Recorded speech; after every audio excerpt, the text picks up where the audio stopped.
الكلب بيبقى عارف إن في حاجة جديدة بتحصل لك، سواء من ناحية الجسم أو السلوك، وده بيكون عن طريق إن الكلب بيقدر يشم التغيرات الهرمون اللي بتحصل في جسمك من قبل ما انت تحسي أو تعرفي إنك حامل.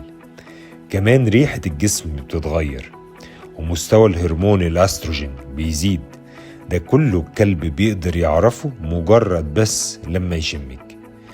الشم بالنسبة للكلاب قوي جدا، ذاكرة حاسة الشم أكنه ماسك جرنان بيقراه بس بمناخيره.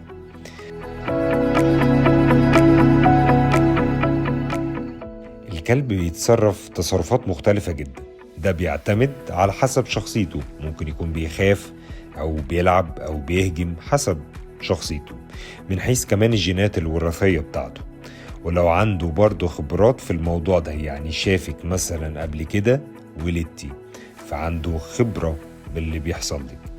ساعات الفترة الأولى ممكن يكون متوتر أو عصبي أو قلقان أو لازق فيكي جدا بزيادة أو يقعد يلحس فيكي أكتر، كل ده حاجات طبيعية. أهم حاجة نكون هادين وإحنا بنتعامل معاه. في الوقت ده هنبتدي نعودهم على روايح مختلفة جوه البيت، روايح اللي ممكن نستخدمها حاجات مع البيبي، ايه الأوض اللي هو ممكن يخشها او ايه الأوض اللي ما ينفعش يخشها.